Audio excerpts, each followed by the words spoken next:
So the question is, if there's big mitzvot and small mitzvot, or all the mitzvot the same?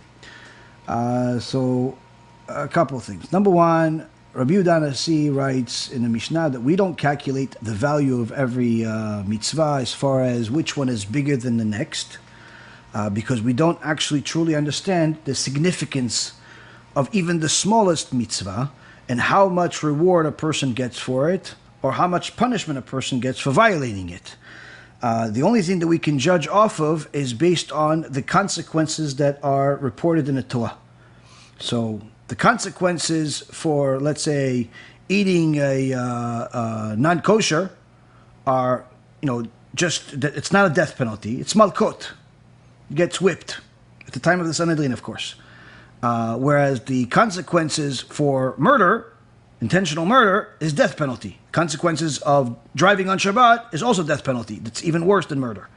So we see from there that, number one, violating Shabbat and murdering is much more significant in the eyes of Hashem than eating non-kosher. But also that violating Shabbat is more significant than murder. So again, that may not make sense to the rationale of a person that doesn't learn Torah, but that's, again, we always have to be reminded that this is the rationale of the divine. This is a Kadosh Baruch Hu's rationale. And, to understand them, you have to be him. We have to simply accept it. This is what it is. So, now of course, there's explanations, what we call ta'amim, of why this is the case, but the truth be told, the bottom line is, it's because he said so. That's the real case for all of the laws. You have to do it because he said so. And the consequences of what they are because he said so. That's really the bottom line.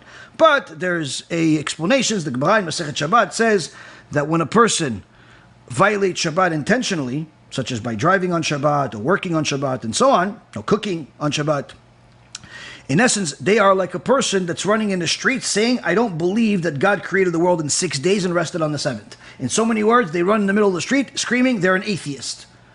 So that's certainly a much more heinous crime against the Creator and the King of Kings than someone that had a problem with another someone and killed him.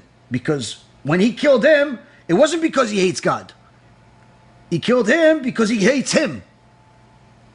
So even though it's a violation, he'll get punished and so on, the point is that when someone betrays God by saying he doesn't exist, while he is actually getting air from him, while he lives because of him, while he gets money from him, while he had his wife because of him, while he's getting everything from him, he still betrays God saying he doesn't exist. There's literally nothing more ungrateful and betrayful than betraying than such a person.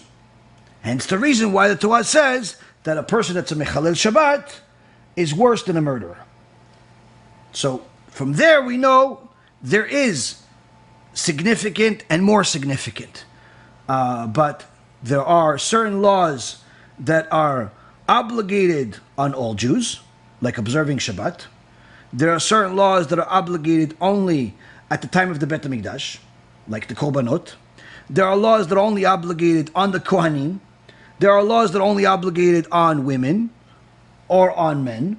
There are laws that are only obligated when the situation presents itself.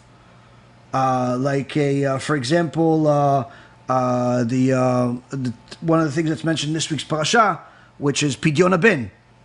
Pidyon HaBen. Now, if you have a firstborn that's a boy, then you do Pidyon HaBen. But if your firstborn is a girl, then you don't do Pidyon HaBen.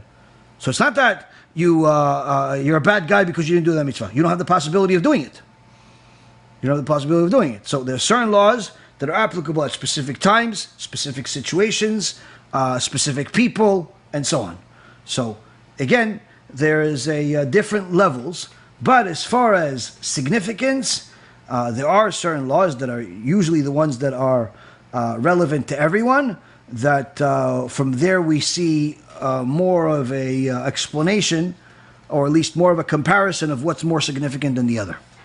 ברוך אתה אדוני אלוהינו מלך העולם אשר קידשנו במצוותיו וציוונו על ספירת העומר